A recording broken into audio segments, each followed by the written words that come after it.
ਵਾਹਿਗੁਰੂ ਜੀ ਕਾ ਖਾਲਸਾ ਵਾਹਿਗੁਰੂ ਜੀ ਕੀ ਫਤਿਹ। ਸਨਮਾਨਯੋਗ ਗੁਰੂ ਸਵਾਰਿਓ, ਆਪ ਸਾਰਿਆਂ ਨੂੰ ਗੁਰਮਤਿ ਕਲਾਸ ਵਿੱਚ ਜੀ ਆਇਆਂ। ਸੋਮਵਾਰ ਸਵਾਲ ਜਵਾਬ ਦਾ ਸੈਸ਼ਨ ਹੁੰਦਾ ਹੈ। ਹਰ ਸੋਮਵਾਰ ਨੂੰ ਅਸੀਂ ਆਪ ਜੀ ਵੱਲੋਂ ਭੇਜੇ ਹੋਏ ਸਵਾਲਾਂ ਦੇ ਜਵਾਬ ਇਸ ਸੈਸ਼ਨ ਵੀ ਦਿੰਦੇ ਹਾਂ। ਸਵਾਲ ਜਵਾਬ ਸੈਸ਼ਨ ਦੀ ਸੇਵਾ ਵੀਰ ਰਾਜਾ ਸਿੰਘ ਜੀ ਕਰ ਰਹੇ ਹਨ। ਮੈਂ ਉਹਨਾਂ ਨੂੰ ਬੇਨਤੀ ਕਰਦਾ ਹਾਂ ਕਿ ਅੱਜ ਇਸ ਸੈਸ਼ਨ ਦੀ ਆਰੰਭਤਾ ਕਰਨ ਵੀਰ ਰਾਜਾ ਸਿੰਘ ਜੀ। ਵਾਹਿਗੁਰੂ ਜੀ ਕਾ ਖਾਲਸਾ ਵਾਹਿਗੁਰੂ ਜੀ ਕੀ ਫਤਿਹ।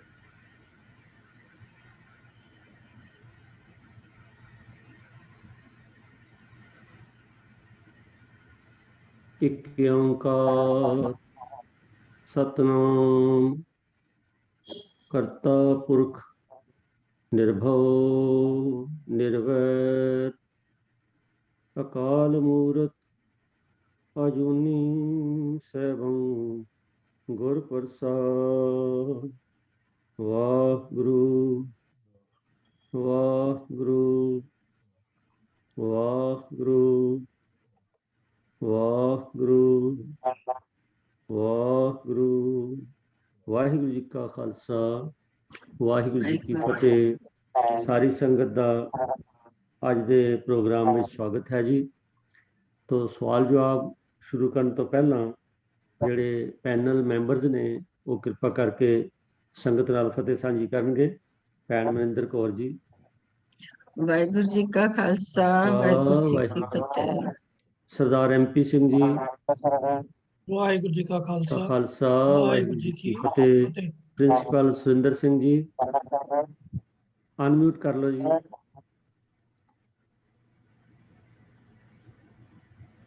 ਵਾਹਿਗੁਰੂ ਜੀ ਕਾ ਖਾਲਸਾ ਵਾਹਿਗੁਰੂ ਜੀ ਕੀ ਫਤਿਹ। ਸਰਦਾਰ ਜਗੀਰ ਸਿੰਘ ਜੀ।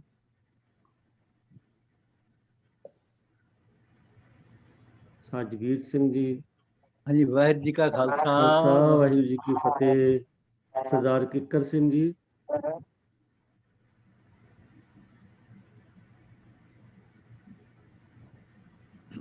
ਕਿੱਕਰ ਸਿੰਘ ਜੀ।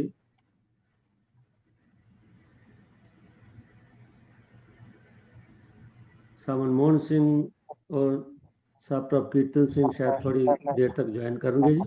कृपाल सिंह जी आ गए ना। अच्छा, हिस्सा कृपाल सिंह चंदन।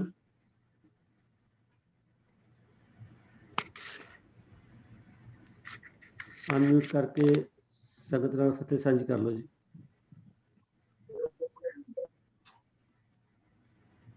हाँ जी, वाहिगुरू खालसा वाहिगुरू फतेह जी। कृपाल सिंह जी। खालसा वाहिगुरू जी की फतेह। हाँ जी, किकर सिंह जी MP जी आए ने कि नहीं? देख रहे हैं जी, एक मिनट। उनका नाम थल्ले हुंदा ना जी। हाँ, आए हुए ने। हाँ जी, किकर सिंह जी फतेह साझी कर लो संगत नाल। हाँ जी, वाहिगुरू जी का खालसा वाहिगुरू जी की फतेह। हाँ जी, साहब मनमोहन सिंह जी अजे थोड़ा अटके होंगे, शायद कीर्तन सिंह जी भी थोड़ा लेट ज्वाइन कर। तो साथ संग जी ਆਪਾਂ ਅੱਜ ਦਾ ਪ੍ਰੋਗਰਾਮ ਸ਼ੁਰੂ ਕਰਦੇ ਹਾਂ। ਆਪ ਜੀ ਵੱਲੋਂ ਭੇਜੇ ਵੱਖ-ਵੱਖ ਸਵਾਲ ਜੋੜੇ ਨੇ। ਸਿੰਘ ਜੀ ਆਸਟ੍ਰੇਲੀਆ ਵਾਲੇ। ਹੈ ਜੀ, ਤਜਿੰਦਰ ਸਿੰਘ ਜੀ। ਪ੍ਰਿੰਸੀਪਲ ਸਾਹਿਬ ਤਜਿੰਦਰ ਸਿੰਘ ਜੀ। हाँ जी, तजिंदर सिंह जी आस्ट्रेलिया देश नहीं जैसे आए ना। हाँ जी, आए हुए नहीं, शुरू तो ही आए। अच्छा, मैं देखे नहीं। पता नहीं, फिर मैं लगता है डिस्कनेक्ट हो गया यहाँ पे होना था दोबारा। आए थे सीखे ऐसे डिस्कनेक्टेड है। चलो आप शुरू करते हैं जी, ज्वाइन कर लेंगे। तो साथ संग जी आप वालों वक्त ते भेजे सवाल। तो हेलो तजिंदर सिंह जी ना डिस्कनेक्ट हो गया सी, मेरे ख्याल दोबारा ज्वाइन कीते ना। वीडियो नहीं आ रही मेरी। वाहिगुरू जी का खालसा वाहिगुरू जी की फतेह। वीडियो नहीं आ रही। शुक्रिया जी ज्वाइन करन दा। पहला तो आ रही सी। हाँ, हुण वीडियो ओके करो। वीडियो मेरी स्टॉप होई पई है। ठीक है, ਉਹ ਤੁਸੀਂ ਔਨ ਆਪੇ ਕਰ ਸਕਦੇ ਹੋ। नहीं, वो मेरे पता नहीं थले डन उतो ठीक करो। देखो इथों तो आप लोग भेजे जो सवाल ने ਉਹ ਆਪਾਂ ਇੱਕ ਇੱਕ ਸਵਾਲ ਕਰਕੇ ਤੁਹਾਡੇ ਨਾਲ ਉੱਤਰ ਸਾਂਝੀ ਕਰਦੇ ਹਾਂ। ਤੋ ਇੱਕ ਸਵਾਲ ਸਾਡੇ ਕੋਲ ਆਇਆ ਕਿ ਜਾਂ ਕੁਆਰੀ ਤਾਂ ਚਾਓ ਵਿਵਾਹੀ ਤਾਂ ਮਾਮਲੇ, ਇਹਦਾ ਅੰਤਰੀ ਭਾਵ ਕੀ ਹੈ? ਇਹ ਸਵਾਲ ਭੇਜਿਆ ਸਰ ਸੁਰਜੀਤ ਸਿੰਘ ਜੀ ਨੇ। ਮੈਂ ਰਿਪੀਟ ਕਰ ਰਿਹਾ, ਇਹ ਬਾਬਾ ਫਰੀਦ ਜੀ ਦਾ ਸ਼ਲੋਕ ਹੈ, ਉਹਨਾਂ ਚੋਂ ਇਸ ਸ਼ਲੋਕ ਦੀ ਇਹ ਤੁਕ ਹੈ ਜੀ, ਜਾਂ ਕੁਆਰੀ ਤਾਂ ਚਾਓ ਵਿਵਾਹੀ ਤਾਂ ਮਾਮਲੇ। ਬੇਨਤੀ ਕਰ ਰਿਹਾ ਭੈਣ ਮਨਿੰਦਰ ਕੌਰ ਜੀ ਨੂੰ ਵੀ ਇਹਦੇ ਬਾਰੇ ਇਹਦਾ ਅੰਤਰੀ ਭਾਵ ਕੀ ਹੈ, ਕਿਉਂਕਿ ਗੁਰਬਾਣੀ ਦੇ ਬਹੁਤ ਸਾਰੇ ਐਸੇ ਸ਼ਬਦ ਨੇ ਜਿਹੜੇ ਕੇਵਲ ਅੱਖਰੀ ਅਰਥ ਨਾਲ ਗੱਲ ਨਹੀਂ ਸਮਝ ਆਉਂਦੀ, ਤਾਂ ਉਹਨਾਂ ਚੋਂ ਇੱਕ ਇਹ ਵੀ ਇਹ ਹੈ। ਤੋ ਇਹਦੇ ਬਾਰੇ ਮੈਂ ਭੈਣ ਜੀ ਨੂੰ ਬੇਨਤੀ ਕਰ ਰਿਹਾ, ਉਹ ਕਿਰਪਾ ਕਰਕੇ ਇਹਦਾ ਅੰਤਰੀ ਭਾਵ ਦੱਸਣ ਜੀ। ਜੀ ਵਾਹਿਗੁਰੂ ਜੀ ਕਾ ਖਾਲਸਾ, ਵਾਹਿਗੁਰੂ ਜੀ ਕੀ ਫਤਿਹ।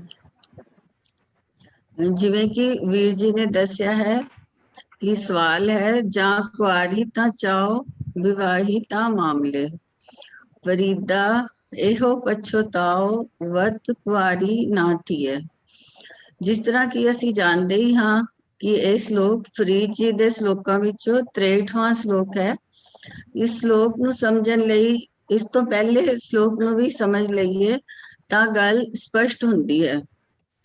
ਤੇ ਪਹਿਲਾ ਸ਼ਲੋਕ ਹੈ, ਤਤੀ ਤੋਏ ਨ ਪਲਵੈ ਜੇ ਜਲ ਟੁੱਬੀ ਦੇ ਫਰੀਦਾ, ਜੇ ਦੁਹਾਗਣ ਰੱਬ ਦੀ ਚੂਰੇਂਦੀ ਚੂਰੇ। ਇੱਥੇ ਤਤੀ ਤੋਂ ਭਾਵ ਹੈ ਪਾਣੀ ਵਿੱਚ ਸੜੀ ਹੋਈ ਖੇਤੀ, ਪਲਵੇ ਤੋਂ ਭਾਵ ਹੈ ਪ੍ਰਫੁੱਲਿਤ ਹੁੰਦੀ ਹੈ। ਇੱਥੇ ਫਰੀਦ ਜੀ ਗੱਲ ਕਰ ਰਹੇ ਹਨ ਕਿ ਜਿਵੇਂ ਪਾਣੀ ਵਿੱਚ ਸੜੀ ਹੋਈ ਖੇਤੀ ਪ੍ਰਫੁੱਲਤ ਨਹੀਂ ਹੋ ਸਕਦੀ, ਭਾਵੇਂ ਪਾਣੀ ਵਿੱਚ ਡੋਬਾ ਹੀ ਦੇ ਦਿਓ।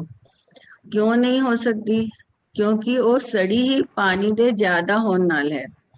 ਇਸੇ ਤਰ੍ਹਾਂ ਜੋ ਜੀਵ ਇਸਤਰੀ ਆਪਣੇ ਵੱਲੋਂ ਰੱਬ ਦੇ ਰਾਹ ਤੇ ਚਲਦੀ ਹੋਈ ਵੀ ਰੱਬ ਤੋਂ ਵਿਛੜੀ ਹੋਈ ਹੈ, ਭਾਵ ਧਰਮ ਤੇ ਮਾਰਗ ਤੇ ਤਾਂ ਹੈ, ਪਰ ਤ੍ਰੈਗੁਣੀ ਮਾਇਆ ਦੇ ਪ੍ਰਭਾਵ ਵਿੱਚ ਫਸੀ ਹੋਈ ਹੈ। ਜਿਵੇਂ ਸੜੀ ਹੋਈ ਖੇਤੀ ਹਰੀ ਨਹੀਂ ਕੀਤੀ ਜਾ ਸਕਦੀ, ਤਿਵੇਂ ਹੀ ਧਰਮ ਦਾ ਬਾਣਾ ਪਾਣ ਨਾਲ ਧਰਮੀ ਨਹੀਂ ਬਣਿਆ ਜਾ ਸਕਦਾ।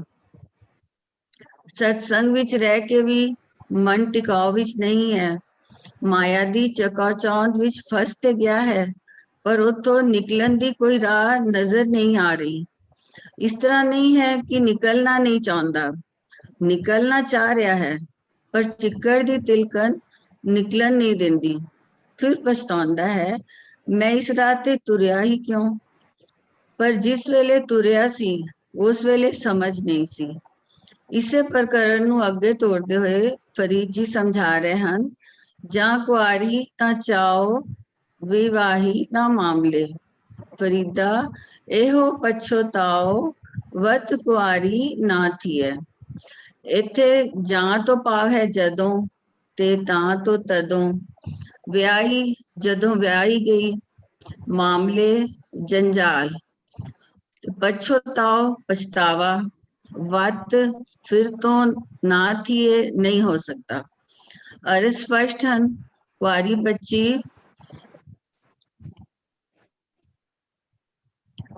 ਜਿਸਦਾ ਅਜੇ ਵਿਆਹ ਨਹੀਂ ਹੋਇਆ, ਉਸਦਾ ਦੁਨਿਆਵੀ ਉਦਾਹਰਣ ਦਿੰਦੇ ਹੋਏ ਸਮਝਾ ਰਹੇ ਹਨ ਕਿ ਅਸੀਂ ਦੇਖਦੇ ਹਾਂ ਬੱਚੀਆਂ ਪੇਕੇ ਘਰ ਕੇਅਰ ਫ੍ਰੀ ਲਾਈਫ ਜਿਉਂਦੀਆਂ ਹਨ।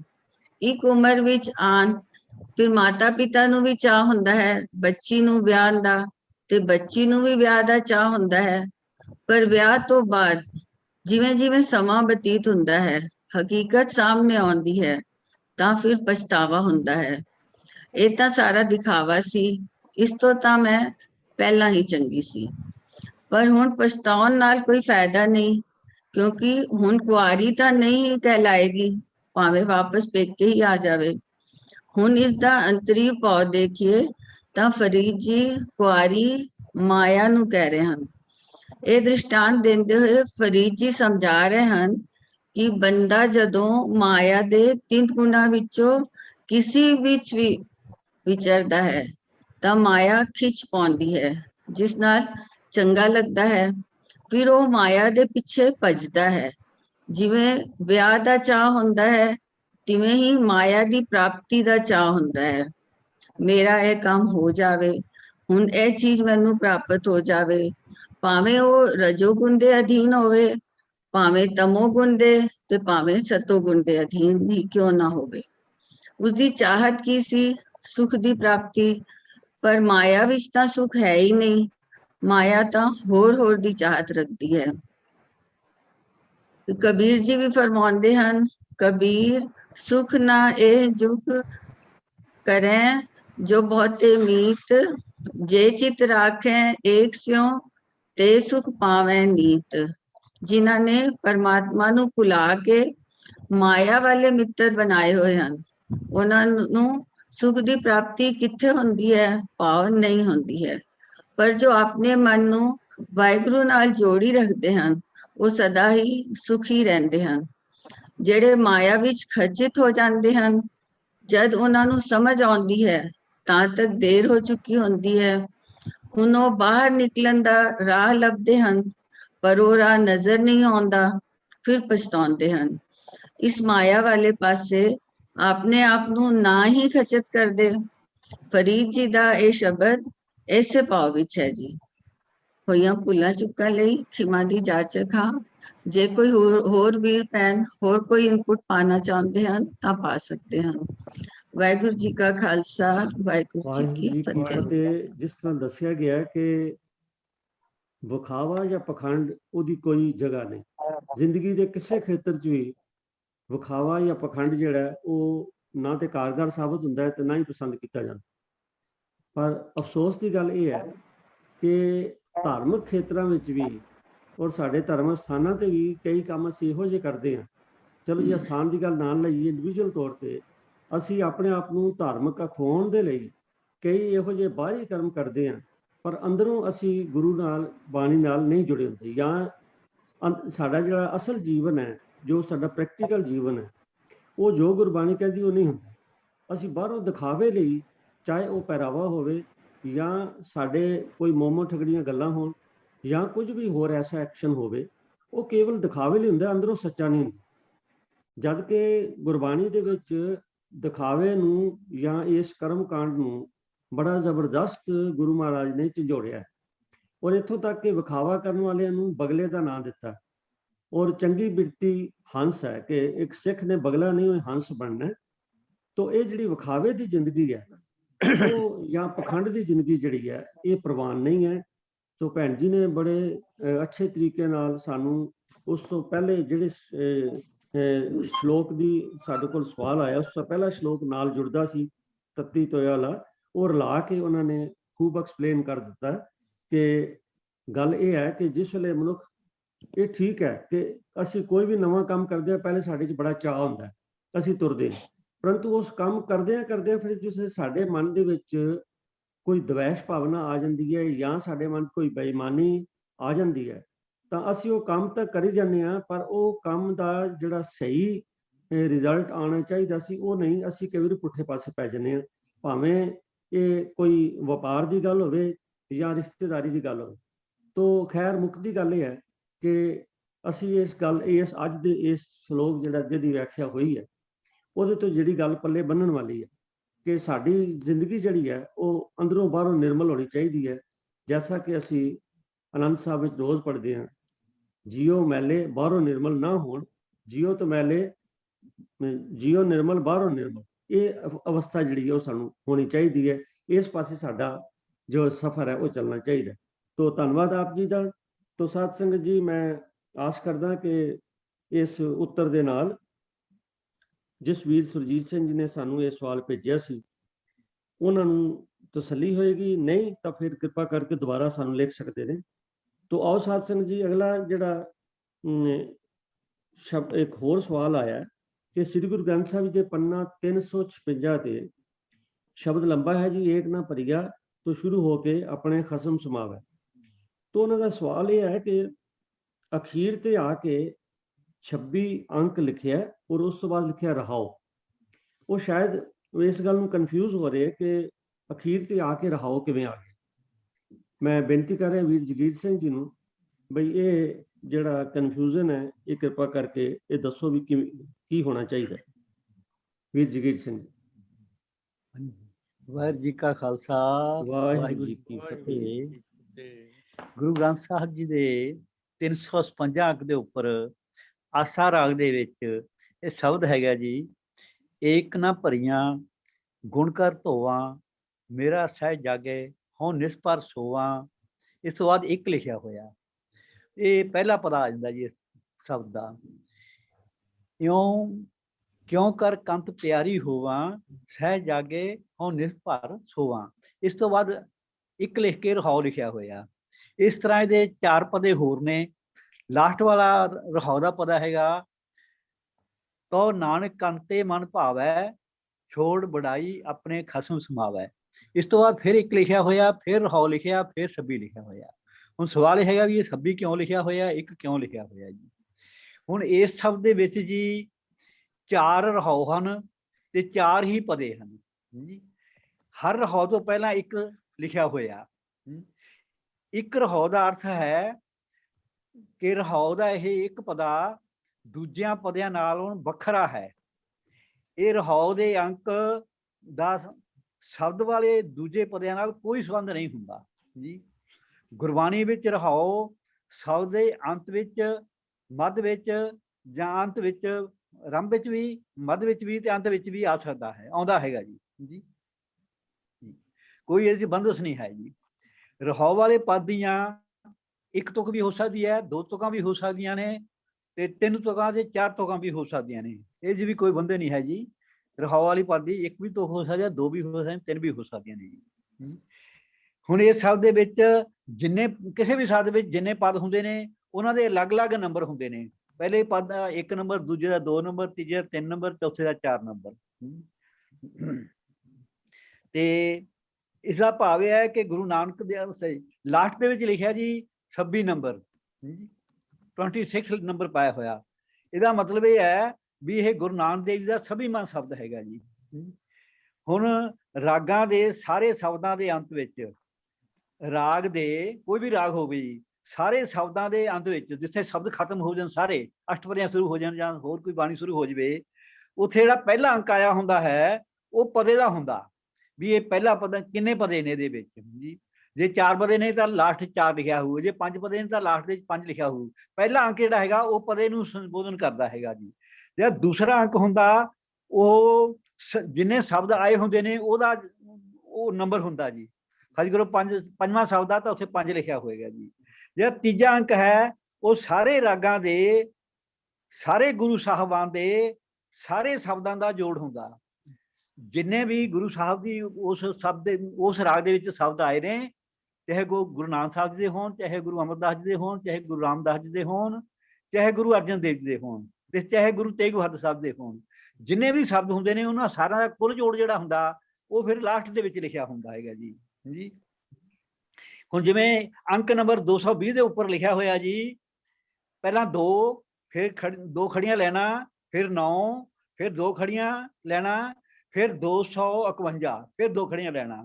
ਹੁਣ ਪਹਿਲਾ 2 ਦਾ ਮਤਲਬ ਇਹ ਹੈ ਵੀ ਇਸ ਸ਼ਬਦ ਵਿੱਚ 2 ਪਦੇ ਨੇ।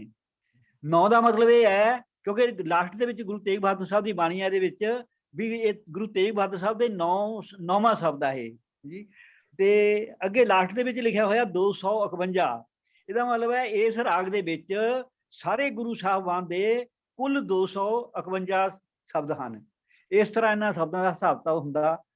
ਇਹਦਾ ਸਾਨੂੰ ਬੜਾ ਫਾਇਦਾ ਹੈਗਾ, ਇਹਦੇ 'ਚ ਮਿਲਾਵਟ ਵੀ ਨਹੀਂ ਹੋ ਸਕਦੀ ਹੈਗੀ। ਇਸ ਤਰ੍ਹਾਂ ਇਹ ਸ਼ਬਦਾਂ ਦੇ ਜਿਹੜੇ ਹੈਗੇ ਨੇ ਅੰਕ ਜਿਹੜੇ ਹੈਗੇ ਨੇ ਉਹ ਸ਼ਬਦਾਂ ਦੇ ਵਿੱਚ ਆਉਂਦੇ ਨੇ। ਵਾਹਿਗੁਰੂ ਜੀ ਕਾ ਖਾਲਸਾ, ਵਾਹਿਗੁਰੂ ਜੀ ਕੀ ਫਤਿਹ। ਜਿਸ ਵੇਲੇ ਸ੍ਰੀ ਗੁਰੂ ਗ੍ਰੰਥ ਸਾਹਿਬ ਜੀ ਸੰਪਾਦਨਾ ਕੀਤੀ ਗਈ ਤਾਂ ਧੰਨ ਗੁਰੂ ਅਰਜਨ ਸਾਹਿਬ ਸੱਚੇ ਪਾਤਸ਼ਾਹ ਨੇ ਬਹੁਤ ਹੀ ਯੂਨੀਕ ਸਿਸਟਮ ਇਹ ਅਪਲਾਈ ਕੀਤਾ ਹੈ, ਜਿਹੜਾ ਹਰੇਕ ਸ਼ਬਦ ਦੇ ਅਖੀਰ ਤੇ, ਜਿਵੇਂ ਵੀਰ ਜੀ ਨੇ ਦੱਸਿਆ ਕਿ ਸਭ ਤੋਂ ਪਹਿਲਾਂ ਉਸ ਪਰਟੀਕੂਲਰ ਸ਼ਬਦ ਜਿਹੜਾ ਚੱਲ ਰਿਹਾ ਹੈ ਉਹਦੇ ਕਿੰਨੇ ਪਦੇ ਨੇ, ਫਿਰ ਉਸ ਤੋਂ ਬਾਅਦ ਉਸ ਗੁਰੂ ਸਾਹਿਬਾਨ ਦੇ ਕਿੰਨਵਾਂ ਸ਼ਬਦ ਹੈ, ਔਰ ਉਸ ਤੋਂ ਅੱਗੇ ਟੋਟਲ ਭਾਵ ਜੇ ਇਹ ਚੌਥੇ ਗੁਰੂ ਸਾਹਿਬਾਨ ਦਾ ਸ਼ਬਦ ਹੈ ਤਾਂ ਉਸ ਤੋਂ ਪਹਿਲੇ ਅਗਰ ਪਹਿਲੇ ਤੀਜੇ ਗੁਰੂ ਸਾਹਿਬਾਨ ਦੇ ਸ਼ਬਦ ਹਨ ਉਸ ਰਾਗ ਵਿੱਚ ਤਾਂ ਉਹਨਾਂ ਨੂੰ ਨਾਲ ਮਿਲਾ ਕੇ ਪ੍ਰੋਗਰੈਸਿਵ ਟੋਟਲ ਅਖੀਰ ਤੇ ਆਉਂਦਾ।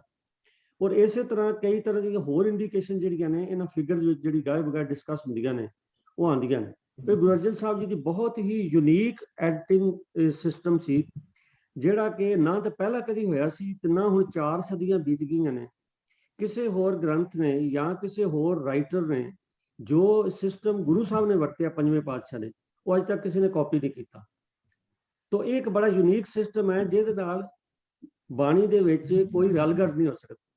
ਜੇ ਪਦਿਆਂ ਦਾ ਜੋੜ ਦਿੱਤਾ ਹੈ ਤੇ ਕੋਈ ਕੱਲ ਨੂੰ ਇਹ ਨਹੀਂ ਹੋ ਸਕਦਾ ਕਿ ਵਿੱਚ ਕੋਈ ਹੋਰ ਆਪਣਾ ਪੈਰਾ ਬਣਾ ਕੇ ਵਿੱਚ ਇਨਸਰਟ ਕਰ ਦੇ, ਜਾਂ ਸ਼ਬਦਾਂ ਦਾ ਜੋੜ ਹੈ ਵਿੱਚ ਕੋਈ ਹੋਰ ਸ਼ਬਦ ਲਾ ਦੇਵੇ, ਇਹ ਪੋਸੀਬਲ ਨਹੀਂ। तो इस करके सानू ये बारे पता भी होना चाहिए, जागरूक भी होना चाहिए।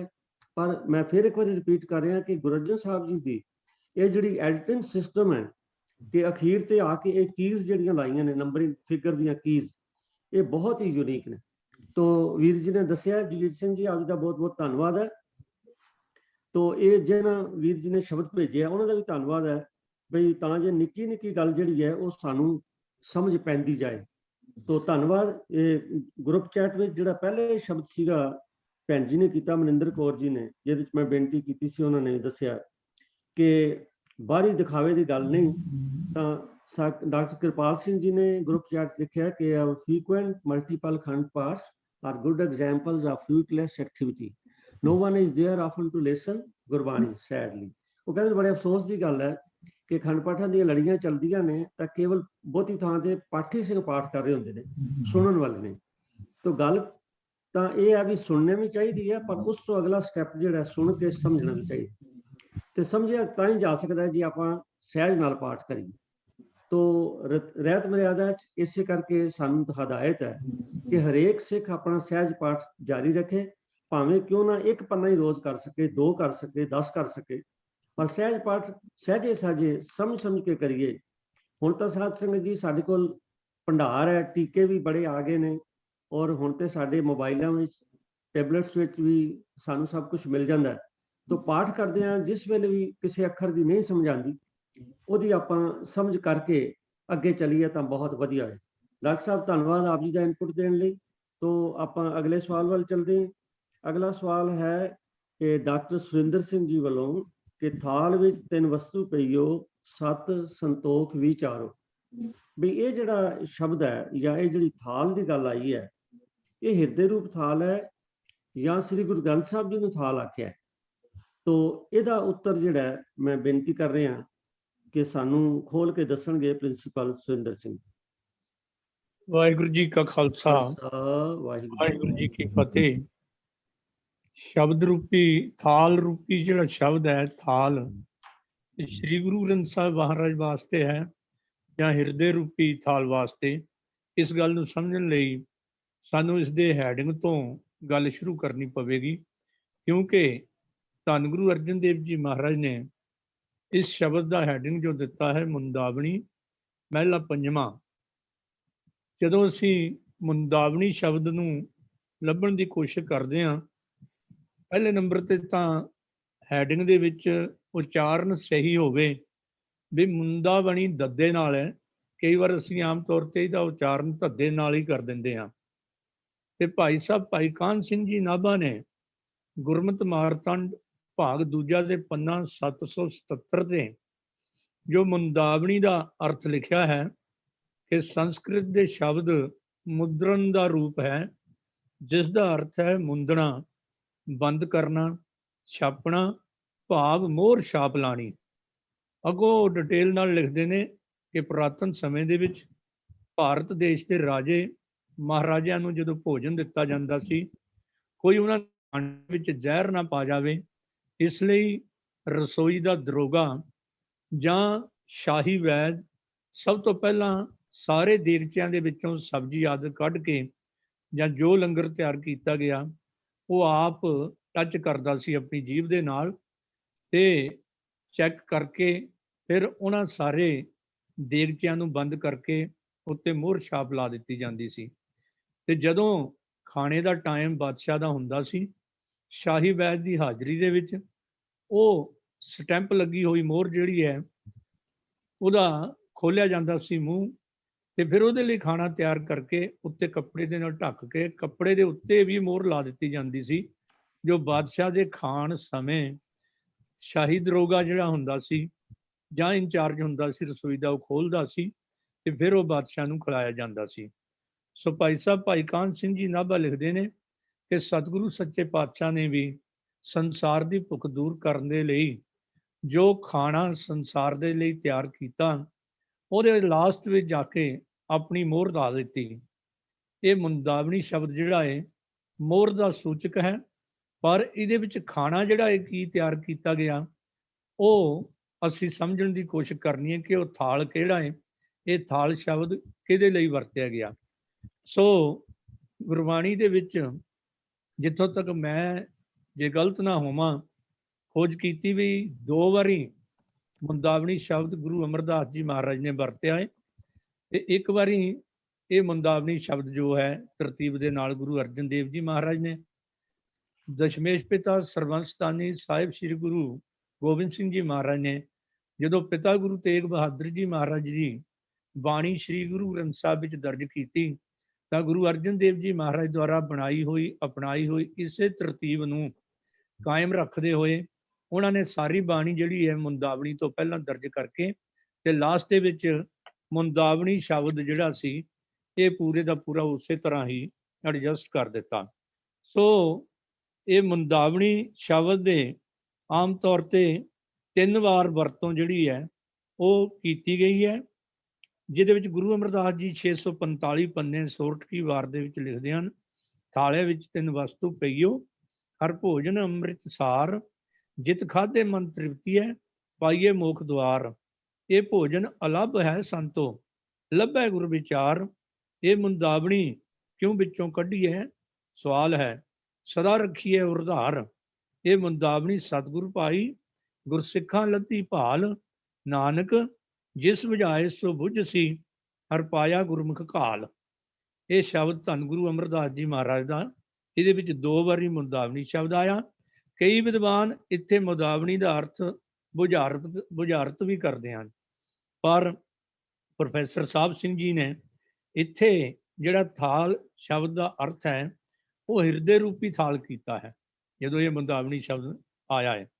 ਤੇ ਗੁਰੂ ਅਰਜਨ ਦੇਵ ਜੀ ਮਹਾਰਾਜ ਦੁਆਰਾ ਵਰਤਿਆ ਗਿਆ 1429 ਪੰਨੇ ਤੇ ਜੋ ਲਾਸਟ ਦੇ ਵਿੱਚ ਥਾਲ ਦਾ ਅਰਥ ਹੈ ਉਹ ਗੁਰੂ ਗ੍ਰੰਥ ਸਾਹਿਬ ਰੂਪੀ ਥਾਲ ਭਾਈ ਸਾਹਿਬ ਪ੍ਰੋਫੈਸਰ ਸਾਹਿਬ ਸਿੰਘ ਜੀ ਕਰਦੇ ਹਨ। ਜੇ ਇੱਥੇ ਹਿਰਦੇ ਰੂਪੀ ਥਾਲ ਅਸੀਂ ਕਰਾਂਗੇ ਤਾਂ ਹਿਰਦੇ ਰੂਪੀ ਥਾਲ ਤਾਂ ਕਿਸੇ ਇੱਕ ਵਿਅਕਤੀ ਤੱਕ ਹੀ ਸੀਮਤ ਹੋ ਜਾਵੇਗਾ, ਜਦ ਕਿ ਗੁਰੂ ਸਾਹਿਬ ਵੱਲੋਂ ਵਰਤੇ ਸ਼ਬਦ ਸਬਸ ਆਧਾਰੋ, ਜੇ ਕੋ ਖਾਵੇ ਜੇ ਕੋ ਪਹੁੰਚੇ ਤਿਸਕਾ ਹੋਏ ਉਧਾਰੋ। ਇਹ ਵਸਤ ਜੀ ਨਾ ਜਾਈ ਅਤੇ ਤਮ ਸੰਸਾਰ ਚਰਨ ਲਗ ਤਰੀਏ ਆਦਿ ਸ਼ਬਦ ਇਸ ਗੱਲ ਨੂੰ ਸੂਚਿਤ ਕਰਦੇ ਹਨ ਕਿ ਇਹ ਵਿਅਕਤੀਗਤ ਥਾਲ ਨਹੀਂ, ਹਿਰਦੇ ਰੂਪੀ ਥਾਲ ਨਹੀਂ, ਬਲਕਿ ਇੱਥੇ ਵਰਤਿਆ ਗਿਆ ਥਾਲ ਸ਼ਬਦ ਇਹ ਸ੍ਰੀ ਗੁਰੂ ਗ੍ਰੰਥ ਸਾਹਿਬ ਸੱਚੇ ਪਾਤਸ਼ਾਹ ਦੇ ਲਈ ਹੀ ਵਰਤਿਆ ਗਿਆ ਹੈ। ਤੇ ਸਿੱਖ ਮਿਸ਼ਨਰੀ ਕਾਲਜ ਵੱਲੋਂ ਜੋ ਪ੍ਰਵਾਨਿਤ ਕਰਕੇ ਗੁਰੂ ਮਾਨਿਓ ਗ੍ਰੰਥ ਪੁਸਤਕ ਛਾਪੀ ਗਈ ਹੈ, ਉਹਦੇ ਸ਼ੁਰੂਆਤ ਵਿੱਚ ਹੀ ਪੰਨਾ 3 ਉੱਤੇ ਜੋ ਸ਼ਬਦ ਦੇ ਅਰਥ ਕੀਤੇ ਗਏ ਨੇ ਮੈਂ ਆਪ ਜੀ ਦੀ ਸੇਵਾ ਵਿੱਚੋਂ ਪੜ੍ਹ ਕੇ ਸੁਣਾ ਦੇਣਾ ਚਾਹੁੰਦਾ ਹਾਂ, ਕਿਉਂਕਿ ਇੱਕ ਤਾਂ ਸੰਸਥਾ ਵੱਲੋਂ ਕਾਲਜ ਵੱਲੋਂ ਪ੍ਰਵਾਨਿਤ ਸ਼ਬਦਾਵਲੀ ਹੈ, ਔਰ ਦੂਜੇ ਨੰਬਰ ਤੇ ਸਾਨੂੰ ਸਾਰਿਆਂ ਨੂੰ ਇੱਕ ਵਿਚਾਰਧਾਰਾ ਜਿਹੜੀ ਹੈ ਸੰਸਾਰ ਦੇ ਵਿੱਚ ਫੈਲਾਉਣੀ ਚਾਹੀਦੀ ਹੈ। ਇਸ ਲਈ ਇਹ ਸ਼ਬਦਾਂ ਦਾ ਖਾਸ ਤੌਰ ਤੇ ਧਿਆਨ ਰੱਖਣਾ। ਗੁਰੂ ਅਰਜਨ ਦੇਵ ਜੀ ਮਹਾਰਾਜ ਜਦੋਂ ਉਚਾਰਨ ਕਰਦੇ ਨੇ, ਥਾਲ ਵਿੱਚ 3 ਵਸਤੂ ਪਈਓ, ਸਤ ਸੰਤੋਖ ਵਿਚਾਰੋ, ਅੰਮ੍ਰਿਤ ਨਾਮ ठाकुर का पायो, जिसका सब साधारो, जे को खावै जे को भुंचै तिसका होए उधारो। ये वास्त तजी ना जाई, नित नित रख उर धारो। तम संसार चरण लग तरिए, सब नानक ब्रह्म पसारो। पन्ना 1429। ਤੇ ਅਰਥ ਕਰਦਿਆਂ ਹੋਇਆਂ ਸਾਡੀ ਕਿਤਾਬ ਦੇ ਵਿੱਚ ਛਾਪਿਆ ਗਿਆ ਮੁੰਦਾਵਣੀ ਸ੍ਰੀ ਗੁਰੂ ਗ੍ਰੰਥ ਸਾਹਿਬ ਜੀ ਦੀ ਮਹਾਨਤਾ ਦਾ ਐਲਾਨ ਹੈ। ਖੁੱਲੇ ਜਿਹੇ ਰੂਪ ਵਿੱਚ ਇਸ ਐਲਾਨ ਦਾ ਭਾਵ ਇਹ ਹੈ ਕਿ ਸੰਸਾਰ ਨੂੰ ਤੀਬਰ ਭੁੱਖ ਲੱਗੀ ਹੋਈ ਸੀ। ਇਹ ਭੁੱਖ ਉਧਾਰ ਦੀ ਇੱਛਾ ਦੀ ਸੀ। ਹਰ ਸੰਸਾਰ ਦਾ ਹਰ ਪ੍ਰਾਣੀ ਚਾਹੁੰਦਾ ਹੈ ਕਿ ਉਸ ਦਾ ਉਧਾਰ ਹੋਵੇ। ਉਧਾਰ ਦਾ ਭਾਵ ਹੈ ਕਿ ਉਹ ਆਪਣੀ ਉੱਚਤਮ ਹੋਣੀ ਤੱਕ ਪੁੱਜ ਸਕੇ, ਜਿਹੜੀ ਸੰਭਾਵਨਾ ਉਸ ਵਿੱਚ ਰੱਖੀ ਗਈ ਹੈ। ਹਰ ਮਨੁੱਖ ਚਾਹੁੰਦਾ ਹੈ ਕਿ ਵੱਧ ਤੋਂ ਵੱਧ ਉੱਨਤੀ ਕਰੇ, ਉੱਚੇ ਤੋਂ ਉੱਚਾ ਜਾ ਸਕੇ। ਮਨੁੱਖ ਪਦਾਰਥਕ, ਸੰਸਾਰਕ, ਪਦਾਰਥਕ, ਆਰਥਿਕ, ਮਾਨਸਿਕ, ਬੌਧਿਕ ਤੇ ਆਤਮਿਕ ਉੱਨਤੀ ਚਾਹੁੰਦਾ ਹੈ। ਇਹ ਹੈ ਉਧਾਰ ਦਾ ਸਿਧਾਂਤ। ਪਰ ਸੰਸਾਰ ਵਿੱਚ ਅੰਧੇਰ ਤੇ ਅਗਿਆਨਤਾ ਹੈ, ਤਮ ਸੰਸਾਰ ਹੈ। ਉਸ ਨੂੰ ਪਤਾ ਨਹੀਂ ਕਿ ਆਪਣੀ ਉਧਾਰ ਦੀ ਭੁੱਖ ਨੂੰ ਕਿਵੇਂ ਦੂਰ ਕਰ ਸਕਦਾ ਹੈ। ਸਾਰੇ ਸੰਸਾਰ ਵਿੱਚ ਉਧਾਰ ਦੀ ਇੱਛਾ ਹੈ, ਪਰ ਉਸ ਨੂੰ ਉਧਾਰ ਪ੍ਰਾਪਤੀ ਦੇ ਸਾਧਨਾਂ ਦਾ ਪਤਾ ਨਹੀਂ। ਸਾਰਾ ਸੰਸਾਰ ਗਿਆਨਤਾ ਤੇ ਹਨੇਰੇ ਵਿੱਚ ਭਟਕ ਰਿਹਾ ਹੈ। ਅੱਗੇ ਤੀਜੇ ਨੰਬਰ ਤੇ ਪੁਆਇੰਟ ਲਿਖਿਆ ਗਿਆ ਹੈ ਕਿ ਮੈਂ ਭਾਵ ਗੁਰੂ ਅਰਜਨ ਸਾਹਿਬ ਨੇ ਸੰਸਾਰ ਦੀ ਭੁੱਖ, ਉਧਾਰ ਦੀ ਭੁੱਖ ਦੀ ਤ੍ਰਿਪਤੀ ਲਈ ਇੱਕ ਬਹੁਮੁੱਲੇ ਖਾਣੇ ਦਾ ਥਾਲ ਤਿਆਰ ਕੀਤਾ ਤੇ ਥਾਲ ਵਿੱਚ 3 ਵਸਤੂ ਪਈਓ ਪਰੋਸ ਕੇ ਸੰਸਾਰ ਦੇ ਸਾਹਮਣੇ ਰੱਖ ਦਿੱਤਾ ਹੈ। ਇਹ ਥਾਲ ਸ੍ਰੀ ਗੁਰੂ ਗ੍ਰੰਥ ਸਾਹਿਬ ਹੈ। ਇਹ ਗ੍ਰੰਥ ਸੰਸਾਰ ਦੀ ਭੁੱਖ ਦੂਰ ਕਰ ਸਕਦਾ ਹੈ, ਉਸ ਨੂੰ ਉਧਾਰ ਦਾ ਰਸਤਾ ਦੱਸਦਾ ਹੈ। ਇਸੇ ਥਾਲ ਦੀ ਜੋਤ ਸਾਰੇ ਗੁਰੂਆਂ ਦੀ ਜੋਤ ਹੈ।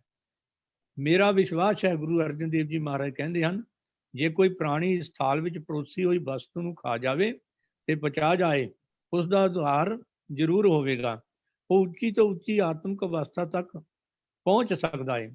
ਨਾਲ ਮੇਰਾ ਦਾਵਾ ਵੀ ਹੈ, ਇਹ ਵਸਤ ਜੀ ਨਾ ਜਾਈ, ਭਾਵ ਸੰਸਾਰ ਦਾ ਕਦੇ ਉਧਾਰ ਨਹੀਂ ਹੋ ਸਕਦਾ ਜੇ ਉਹ ਇਸ ਮਹਾਨ ਥਾਲ ਵਿੱਚ ਪਰੋਸੀ ਵਸਤੂ ਨੂੰ ਖਾ ਕੇ ਪਚਾ ਨਹੀਂ ਲੈਂਦਾ। ਖਾਣੀ ਵੀ ਹੈ ਪਰ ਪਚਾਣੀ ਵੀ।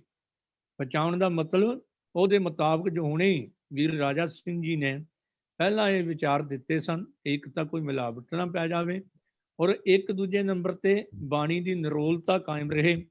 ਇਹਦੇ ਲਈ ਬਾਣੀ ਦੇ ਮੁਤਾਬਕ ਜੀਵਨ ਵੀ ਢਾਲਣਾ ਪੈਣਾ। ਜੋ ਥਾਲ ਤਿਆਰ ਕੀਤਾ ਹੈ, ਗੱਲ ਉਸ ਦੀ ਚੱਲੀ ਹੋਈ। ਇਸ ਲਈ ਨਿਤ ਨਿਤ ਰੱਖ ਉਧਾਰੋ। ਇਸ ਗ੍ਰੰਥ ਦੀ ਚਰਨੀ ਲੱਗਣ ਨਾਲ ਹੀ ਉਧਾਰ ਹੋਣਾ ਹੈ। ਚਰਨ ਲਗ ਤਰੀਏ ਸ਼ਬਦ ਇਹ ਦਰਸਾਉਂਦਾ ਹੈ। ਥਾਲ ਵਿੱਚ ਪਈ ਵਸਤੂ ਕੀ ਹੈ?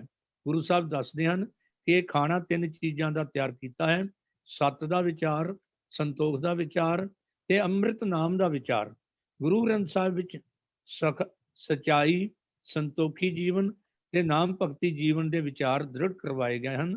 ਇਹ ਤਿੰਨੇ ਵਿਚਾਰ ਇਸ ਅਸੂਲ ਦੇ ਅਧੀਨ ਹਨ: ਸਭ ਨਾਨਕ ਬ੍ਰਹਮ ਪਸਾਰੋ। ਸਤ, ਸੰਤੋਖ ਤੇ ਨਾਮ ਨੇ ਸੰਸਾਰ ਦਾ ਉਧਾਰ ਕਰਨਾ ਹੈ ਤੇ ਉਸ ਦੀ ਭੁੱਖ ਤ੍ਰਿਪਤ ਕਰਨੀ ਹੈ।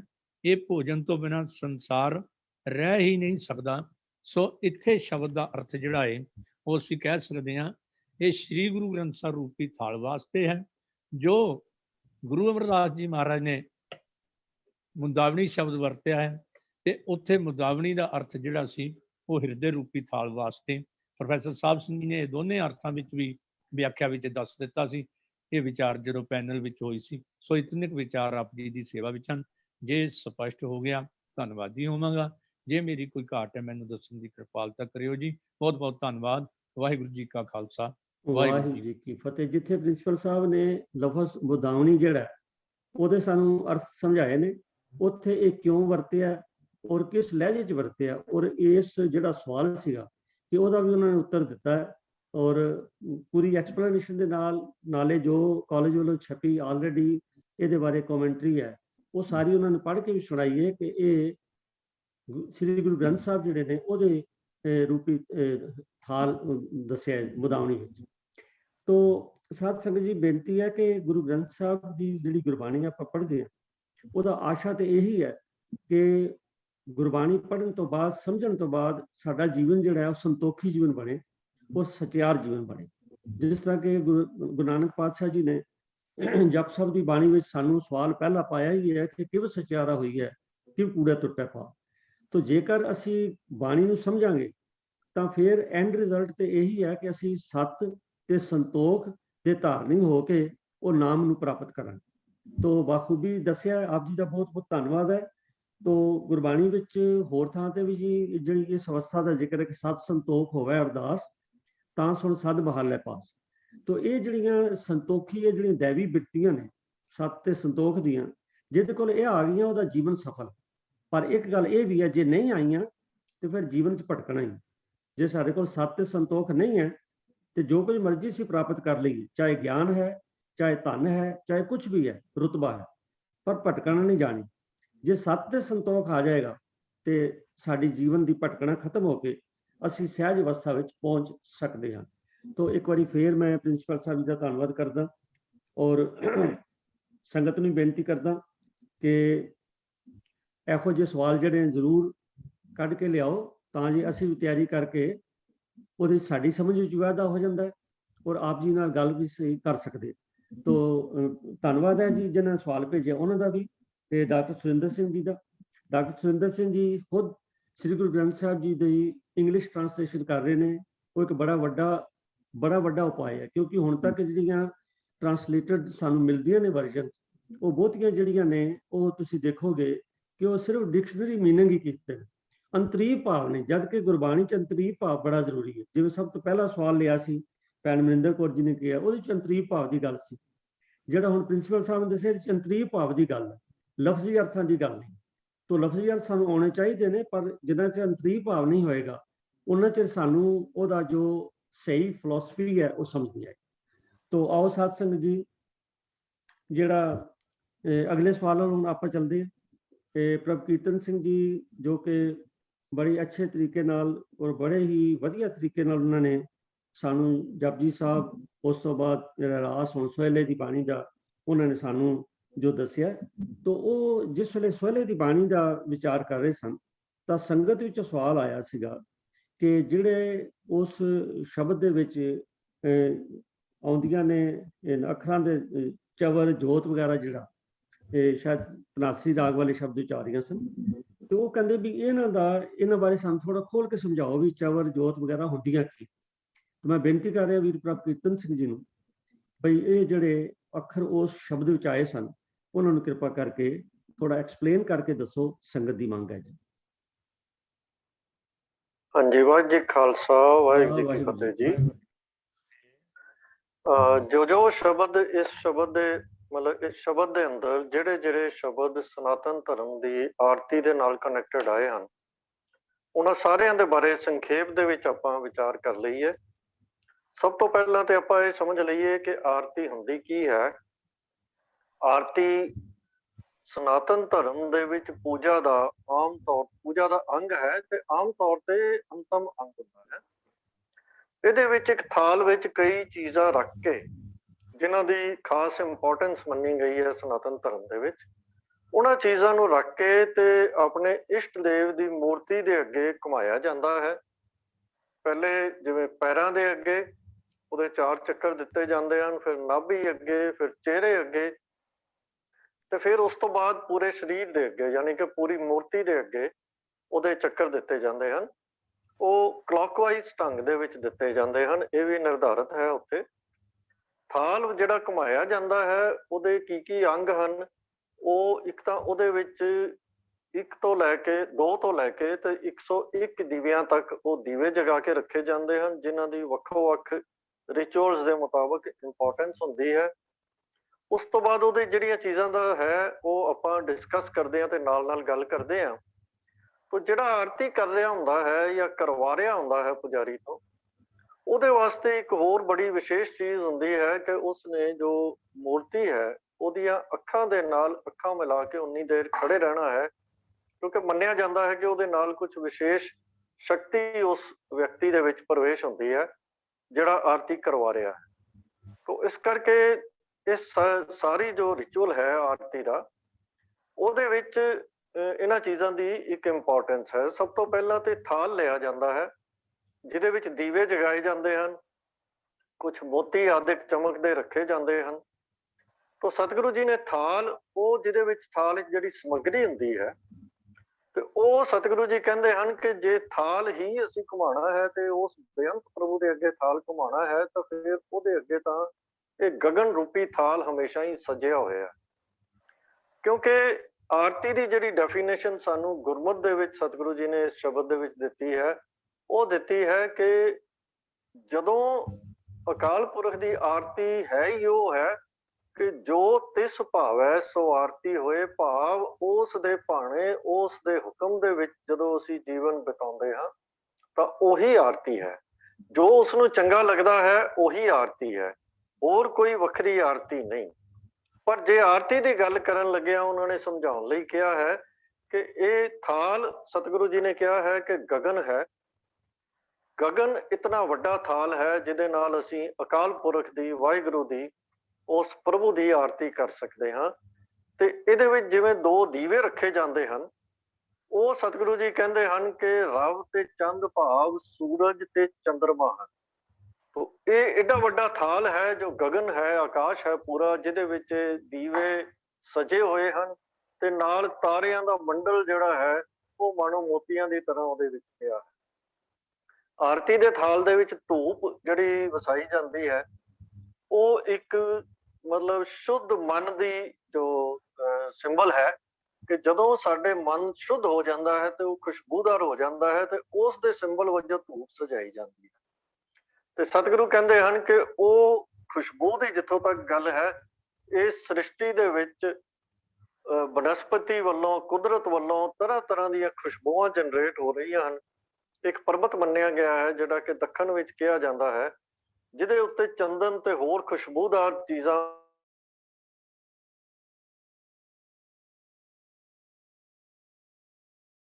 ਹਾਲ ਦੇ ਵਿੱਚ ਜਗਾਉਣ ਦੀ ਲੋੜ ਨਹੀਂ ਹੈ, ਸਗੋਂ ਇਹ ਤਾਂ ਕੁਦਰਤ ਦੇ ਵਿੱਚ ਖੁਸ਼ਬੂਆਂ ਬੇਅੰਤ ਔਰ ਬੜੀ ਵੱਡੀ ਕੁਆਂਟੀਟੀ ਦੇ ਵਿੱਚ ਅਨੰਤ ਪੈਦਾ ਹੋ ਰਹੀਆਂ ਹਨ। ਇਸੇ ਤਰ੍ਹਾਂ ਹੀ ਚਵਰ ਵੀ ਜਿਹੜੇ ਹਨ ਉਹ ਹੱਥ ਦੇ ਵਿੱਚ ਫੜ ਕੇ ਮੂਰਤੀ ਦੇ ਉੱਤੇ ਔਰ ਥਾਲ ਦੇ ਅੱਗੇ ਉਹ ਘੁਮਾਏ ਜਾਂਦੇ ਹਨ। ਇਹ ਵੀ ਦੋ ਕਿਸਮ ਦੇ ਹੁੰਦੇ ਹਨ। ਇੱਕ ਯਾਕ ਦੀ ਪੂਛ ਦੇ ਵਾਲਾਂ ਦਾ ਬਣਿਆ ਹੁੰਦਾ ਹੈ, ਇਸ ਨੂੰ ਆਕਾਸ਼ ਜੋ ਹੈ, ਸਪੇਸ, ਉਹਦਾ ਸਿੰਬਲ ਮੰਨਿਆ ਜਾਂਦਾ ਹੈ। ਤੇ ਜਿਹੜਾ ਮੋਰ ਪੰਖ ਦਾ ਇੱਕ ਹੁੰਦਾ ਹੈ ਉਹਨੂੰ ਪਵਨ ਦਾ ਸਿੰਬਲ ਮੰਨਿਆ ਜਾਂਦਾ ਹੈ। ਤੋ ਸਤਿਗੁਰੂ ਜੀ ਕਹਿੰਦੇ ਹਨ ਕਿ ਚਵਰ ਕਰਨ ਦੇ ਲਈ ਸਾਨੂੰ ਇਹਨਾਂ ਚੀਜ਼ਾਂ ਦੀ ਲੋੜ ਨਹੀਂ, ਕਿਉਂਕਿ ਜਿਹੜੀ ਪਵਨ ਚੱਲ ਰਹੀ ਹੈ ਸ੍ਰਿਸ਼ਟੀ ਦੇ ਵਿੱਚ ਉਹੀ ਉਹ ਅਕਾਲ ਪੁਰਖ ਦਾ ਚਵਰ ਹੈ। ਇਸੇ ਤਰ੍ਹਾਂ ਹੀ ਫੁੱਲ ਰੱਖੇ ਜਾਂਦੇ ਹਨ। ਤੋ ਜਿਹੜੇ ਫੁੱਲ ਹਨ ਉਹ ਪ੍ਰਿਥਵੀ ਦੇ ਸਿੰਬੋਲਿਕ ਹਨ ਤੇ ਸਤਿਗੁਰੂ ਕਹਿੰਦੇ ਹਨ ਕਿ ਪੂਰੀ ਬਨਸਪਤ ਜਿਹੜੀ ਹੈ ਉਹ ਅਕਾਲ ਪੁਰਖ ਦੀ ਅਨੰਤ ਆਰਤੀ ਜੋ ਹੋ ਰਹੀ ਹੈ ਉਹਦੇ ਵਿੱਚ ਸਗਲ ਬਨਸਪਤ, ਸਗਲ ਬਨਰਾਏ ਜਿਹੜੀ ਹੈ ਉਹ ਫੁੱਲਾਂ ਦਾ ਰੂਪ ਹੈ। ਤੇ ਫਿਰ ਜਦੋਂ ਮੂਰਤੀ ਦੀ ਪੂਜਾ ਕੀਤੀ ਜਾਂਦੀ ਹੈ ਆਰਤੀ ਦੇ ਰਾਹੀਂ, ਤੇ ਉਹਦੇ ਵਿੱਚ ਜਿਵੇਂ ਮੈਂ ਅੱਗੇ ਦੱਸਿਆ ਹੈ ਪੈਰਾਂ ਦੀ, ਫੇਸ ਦੀ, ਨੈਣਾਂ ਦੀ, ਇਹਨਾਂ ਦੀ ਖਾਸ ਇੰਪੋਰਟੈਂਸ ਹੈ। ਤਾਂ ਸਤਿਗੁਰੂ ਕਹਿੰਦੇ ਹਨ ਕਿ ਜਿਹੜੀ ਇਹ ਚੀਜ਼ਾਂ ਹਨ, ਅਕਾਲ ਪੁਰਖ ਦੀ ਕੋਈ ਇੱਕ ਵਿਸ਼ੇਸ਼ ਮੂਰਤ ਨਹੀਂ ਹੈ, ਕਿਉਂਕਿ ਜਦੋਂ ਅਕਾਲ ਪੁਰਖ ਨੂੰ ਅਸੀਂ ਸਰਗੁਣ ਸਰੂਪ ਦੇ ਵਿੱਚ ਦੇਖਦੇ ਹਾਂ ਤੇ ਉਹ ਹਰ ਜੀਵ ਦੇ ਵਿੱਚ ਵਸ ਰਿਹਾ ਹੈ, ਤਾਂ ਫਿਰ ਇਸ ਨਜ਼ਰ ਨਾਲ ਦੇਖੀਏ ਤੇ ਉਸ ਦੀਆਂ ਹਜ਼ਾਰਾਂ ਲੱਖਾਂ ਮੂਰਤਾਂ ਹਨ, ਉਸਦੇ ਹਜ਼ਾਰਾਂ ਨੈਣ ਹਨ, ਉਸਦੇ ਹਜ਼ਾਰਾਂ ਪੈਰ, ਉਸਦੇ ਹਜ਼ਾਰਾਂ ਨੱਕ ਹਨ। ਪਰ ਜੇ ਅਸੀਂ ਇਹ ਕਹੀਏ ਕਿ ਇੱਕ ਖਾਸ ਪੈਰ ਹੈ ਜਾਂ ਇੱਕ ਖਾਸ ਨੱਕ, ਨੈਣ ਜਾਂ ਮੂਰਤੀ ਹੈ, ਉਹਦੀ ਸ਼ਕਲ ਹੈ, ਤਾਂ ਉਹ ਨਹੀਂ ਹੈ, ਕਿਉਂਕਿ ਉਹ ਨਿਰਗੁਣ ਸਰੂਪ ਹੈ। ਅਸੀਂ ਖਾਸ ਨੂੰ ਇਹ ਨਹੀਂ ਕਹਿ ਸਕਦੇ ਕਿ ਇਹੀ ਉਸ ਅਕਾਲ ਪੁਰਖ ਦਾ ਰੂਪ ਹੈ। ਤਾਂ ਸਤਿਗੁਰੂ ਨੇ ਇਹਦੇ ਵਿੱਚ ਸਾਨੂੰ ਇਹ ਅਹਿਸਾਸ ਕਰਾਇਆ ਹੈ ਕਿ ਅਕਾਲ ਪੁਰਖ ਬੇਅੰਤ ਹੈ ਔਰ ਉਹਦੀ ਇਸ ਢੰਗ ਨਾਲ ਪੂਜਾ ਨਹੀਂ ਕੀਤੀ ਜਾ ਸਕਦੀ। ਤੇ ਅੱਗੇ ਜਾ ਕੇ ਇੱਕ ਸ਼ਬਦ ਆਇਆ ਹੈ ਮਕਰੰਦ। ਮਕਰੰਦ ਦਾ ਅਰਥ ਹੁੰਦਾ ਹੈ ਜੋ ਇੱਕ ਫੁੱਲ ਦੇ ਅੰਦਰ ਇੱਕ ਪਰਾਗ ਹੁੰਦਾ ਹੈ, ਜਿਹਨੂੰ ਪੋਲਨ ਕਹਿੰਦੇ ਹਾਂ ਅਸੀਂ, ਜਾਂ ਫੁੱਲਾਂ ਦਾ ਜਿਹੜਾ ਨੈਕਟਰ ਹੁੰਦਾ ਹੈ, ਜਿਹੜਾ ਫੁੱਲ ਦਾ ਰਸ ਹੁੰਦਾ ਹੈ ਮਿੱਠਾ, ਜਿਹੜਾ ਕਿ ਉਸ ਫੁੱਲ ਦਾ ਸਭ ਤੋਂ ਵਧੀਆ ਔਰ ਸਭ ਤੋਂ ਖਿੱਚ ਵਾਲਾ ਅੰਗ ਗਿਣਿਆ ਜਾਂਦਾ ਹੈ, ਜਿਹਦੇ ਵਾਸਤੇ ਭੌਰੇ ਤੇ ਤਿਤਲੀਆਂ ਤੇ ਹੋਰ ਸਾਰੇ ਜਿਹੜੇ ਹਨ ਉਹਨੂੰ ਲੈਣ ਵਾਸਤੇ ਉੱਤੇ ਪਹੁੰਚਦੇ ਹਨ। ਤੇ ਸਤਿਗੁਰੂ ਕਹਿੰਦੇ ਹਨ ਕਿ ਹਰ ਚਰਨ ਕਮਲ ਮਕਰੰਦ ਲੋਭਿਤ ਮਨੋ, ਕਿ ਮੇਰੇ ਵਾਸਤੇ ਤਾਂ ਮਕਰੰਦ ਜਿਹੜਾ ਹੈ ਉਹ ਹਰ ਚਰਨ ਕਮਲ, ਉਹ ਹਰੀ ਦੇ ਜਿਹੜੇ ਚਰਨ ਕਮਲ ਹਨ ਉਹੀ ਮੇਰੇ ਵਾਸਤੇ ਮਕਰੰਦ ਹਨ, ਜਿਨ੍ਹਾਂ ਦੀ ਮੇਰੇ ਮਨ ਦੇ ਵਿੱਚ ਦਿਨ ਰਾਤ, ਮੇਰੇ ਮਨ ਦੇ ਵਿੱਚ ਉਹਦੀ ਪਿਆਸ ਹੈ। ਤਾਂ ਇਹ ਸਾਰੇ ਸਿੰਬਲਸ ਜੋ ਯੂਜ਼ ਕੀਤੇ ਗਏ ਹਨ ਆਰਤੀ ਦੇ ਵਿੱਚ, ਉਹਨਾਂ ਦੀ ਵਿਆਖਿਆ ਹੈ। ਮੁੱਕਦੀ ਗੱਲ ਇਹਦੇ ਵਿੱਚ ਇਹ ਹੈ ਕਿ ਸਤਿਗੁਰੂ ਜੀ ਨੇ ਜੋ ਸਾਨੂੰ ਇਹ ਮੈਸੇਜ ਦਿੱਤਾ ਹੈ ਕਿ ਹੇ ਵਾਹਿਗੁਰੂ ਤੇਰੀ ਅਨੰਤ ਆਰਤੀ ਉਹ ਹੋ ਰਹੀ ਹੈ, ਲਗਾਤਾਰ ਹੋ ਰਹੀ ਹੈ, ਜਿਸ ਦਾ ਬਿਆਨ ਨਹੀਂ ਕੀਤਾ ਜਾ ਸਕਦਾ। ਤੇ ਫਿਰ ਉਹਨਾਂ ਨੇ ਇਹਦੇ ਵਿੱਚ ਡਿਫਾਈਨ ਕੀਤਾ ਹੈ ਤੀਜੇ ਪਦੇ ਦੇ ਵਿੱਚ ਕਿ ਜੋ ਤਿਸ ਭਾਵੈ ਸੋ ਆਰਤੀ ਹੋਏ।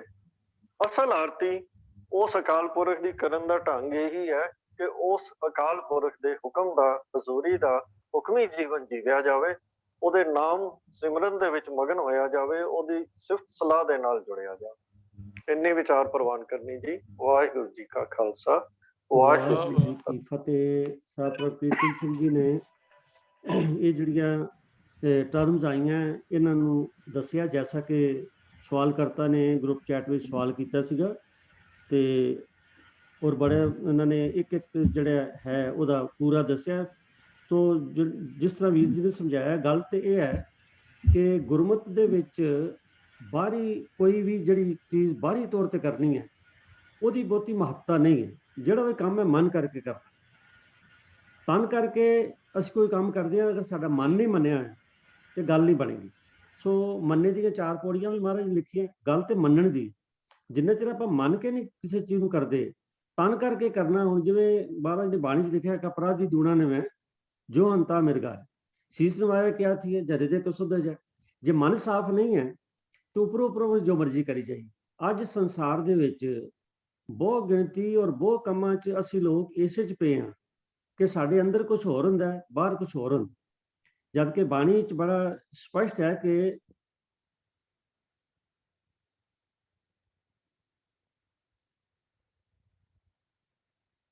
ਗੁਰਬਾਣੀ ਦੀ ਇਹੀ ਸੇਧ ਹੈ ਕਿ ਅੰਦਰੋਂ ਬਾਹਰੋਂ ਇੱਕ ਹੋ। ਇਸੇ ਤਰ੍ਹਾਂ ਜਿਸ ਵੇਲੇ ਅਸੀਂ ਕੋਈ ਸੇਵਾ ਕਰਦੇ ਹਾਂ ਤਾਂ ਉਹ ਵੀ ਅਸੀਂ ਮਨ ਕਰਕੇ ਕਰੀਏ, ਦਿਖਾਵੇ ਕਰਕੇ ਨਾ ਕਰੀਏ। ਜਿਸ ਤਰ੍ਹਾਂ ਪ੍ਰਭੂ ਕੀਰਤਨ ਸਿੰਘ ਜੀ ਨੇ ਇਹਨਾਂ ਚੀਜ਼ਾਂ ਦਾ ਜ਼ਿਕਰ ਕੀਤਾ ਕਿ ਬਾਹਰੀ ਤੌਰ ਤੇ ਚੌਰ ਚਵਰ ਜੋਤ ਕੀ ਹੈ, ਪਰ ਜਿਹੜੀ ਅਸਲ ਮਕਸਦ ਜਿਹੜਾ ਗੁਰੂ ਨਾਨਕ ਪਾਤਸ਼ਾਹ ਜੀ ਨੇ ਉਸ ਧਨਾਸਰੀ ਰਾਗ ਵਿੱਚ ਸ਼ਬਦ ਉਚਾਰਿਆ, ਜਿਸ 'ਚੋਂ ਇਹਨਾਂ ਨੇ ਇਹ ਅੱਖਰ ਲੈ ਕੇ ਸਾਨੂੰ ਦੱਸੇ ਨੇ, ਉਹਨਾਂ 'ਚ ਅੰਤਰੀਵ ਭਾਵ ਕੀ ਹੈ, ਅਸਲ ਗੱਲ ਕੀ ਹੈ। ਤੋ ਆਓ ਸਤਿਗੁਰੂ ਕਿਰਪਾ ਕਰਨ, ਅਸੀਂ ਇੱਕ ਜਿਸ ਜੀਵਨ ਦਾ ਇੱਕ ਨਕਸ਼ਾ ਗੁਰੂ ਮਹਾਰਾਜ ਜੀ ਨੇ ਸਾਡੇ ਸਾਹਮਣੇ ਨਕਸ਼ਾ ਵੀ ਰੱਖਿਆ, ਲਕਸ਼ ਵੀ ਰੱਖਿਆ ਤੇ ਤਰੀਕਾ ਵੀ ਰੱਖਿਆ, ਅਸੀਂ ਉੱਤੇ ਚੱਲ ਕੇ ਆਪਣੇ ਜੀਵਨ ਨੂੰ ਉਹੋ ਜਿਹਾ ਬਣਾਈਏ ਜਿਹੋ ਜਿਹਾ ਇੱਕ ਜੀਵਨ ਗੁਰੂ ਗ੍ਰੰਥ ਸਾਹਿਬ ਜੀ ਦੀ ਬਾਣੀ ਸਾਡਾ ਬਣਾਉਣਾ ਚਾਹੁੰਦੀ। ਜੇ ਬਣ ਗਿਆ ਤਾਂ ਜੀਵਨ ਸਫਲ ਹੈ, ਨਹੀਂ ਤੇ ਜਿਵੇਂ ਪਹਿਲੇ ਮੈਂ ਬੇਨਤੀ ਕੀਤੀ ਹੈ, ਨਹੀਂ ਤਾਂ ਜ਼ਿੰਦਗੀ 'ਚ ਭਟਕਣਾ ਹੀ, ਭਟਕ ਕੇ ਆਪਣੀ ਉਮਰ ਪੂਰੀ ਕਰਕੇ ਆਪਾਂ ਤੁਰ ਜਾਾਂਗੇ। ਇਹ ਬਹੁਤ ਕੀਮਤੀ ਜਨਮ ਜਿਹੜਾ ਇਹ ਸਾਡਾ ਵੇਸਟ ਜਾਏਗਾ। ਸਤਿਗੁਰੂ ਜੀ ਕਿਰਪਾ ਕਰਨ, ਅਸੀਂ ਬਾਣੀ ਸੁਣ ਰਹੇ ਹਾਂ, ਸਮਝ ਰਹੇ ਹਾਂ, ਇਹਨੂੰ ਆਪਣੇ ਜੀਵਨ ਤੇ ਲਾਗੂ ਵੀ ਕਰ ਸਕੀਏ ਤਾਂ ਜੇ ਸਾਡਾ ਵੀ ਜੀਵਨ ਜਿਹੜਾ ਉਹ ਸਫਲ ਹੋ ਸਕੇ। ਪ੍ਰਭੂ ਕੀਰਤਨ ਸਿੰਘ ਜੀ ਬਹੁਤ ਬਹੁਤ ਧੰਨਵਾਦ ਹੈ। ਤੋ ਸਾਧ ਸਿੰਘ ਜੀ, ਇੱਕ ਸਵਾਲ ਜਿਹੜਾ ਹੁਣ ਮੈਂ ਅਗਲਾ ਲੈਣ ਲੱਗਾ, ਪਹਿਲੇ ਜਿਨ੍ਹਾਂ ਦਾ ਸਵਾਲ ਹੈ ਮੈਂ ਉਹਨਾਂ ਤੋਂ ਖਿਮਾ ਮੰਗਦਾ ਕਿ 2 ਵਾਰੀ ਲਗਾਤਾਰ ਸਮੇਂ ਦੀ ਕਮੀ ਕਰਕੇ ਇਹ ਸਵਾਲ ਨਹੀਂ ਸੀ ਲਿਆ ਜਾ ਸਕਿਆ, ਉਹ ਅੱਜ ਅਸੀਂ ਲੈ ਰਹੇ ਹਾਂ। ਸਵਾਲ ਹੈ ਕਿ ਰਾਤ ਸਮੇਂ ਅੰਮ੍ਰਿਤ ਸੰਚਾਰ ਹੋ ਸਕਦਾ ਹੈ? ਇਹ ਸਵਾਲ ਆਇਆ ਹੈ ਵੀ ਅੰਮ੍ਰਿਤ ਸੰਚਾਰ ਜਿਹੜਾ ਹੈ ਬਈ ਰਾਤ ਸਮੇਂ ਵੀ ਹੋ ਸਕਦਾ ਕਿ ਨਹੀਂ। ਮੈਂ ਬੇਨਤੀ ਕਰ ਰਿਹਾ ਵੀ ਹਰਜੀਤ ਸਿੰਘ ਜੀ ਨੂੰ ਵੀ ਉਹ ਕਿਰਪਾ ਕਰਕੇ ਸਾਨੂੰ ਇਹਦੇ ਬਾਰੇ ਦੱਸਣ ਬਈ ਆਇਆ ਕੋਈ ਖਾਸ ਸਮਾਂ ਜਾਂ ਕਿਸੇ ਸਮੇਂ ਹੋ ਸਕਦਾ, ਤੇ ਖਾਸ ਕਰਕੇ ਜਿਹੜਾ ਸਵਾਲ ਹੈ ਰਾਤ ਸਮੇਂ ਹੋ ਸਕਦਾ ਕਿ ਨਹੀਂ। ਵੀਰ ਹਰਜੀਤ ਸਿੰਘ। ਵਾਹਿਗੁਰੂ ਜੀ ਕਾ ਖਾਲਸਾ, ਵਾਹਿਗੁਰੂ ਜੀ ਕੀ ਫਤਿਹ। ਪੰਥ ਪ੍ਰਵਾਨਿਤ ਸਿੱਖ ਰਹਿਤ ਮਰਯਾਦਾ ਵਿੱਚ ਸਿੱਖ ਦੀ ਜ਼ਿੰਦਗੀ ਨੂੰ 2 ਹਿੱਸਿਆਂ ਵਿੱਚ ਵੰਡਿਆ ਗਿਆ ਹੈ। ਇੱਕ ਹੈ ਸੱਚੀ ਜੀਵਨ, ਦੂਸਰਾ ਹੈ ਪੰਥਕ ਜੀਵਨ।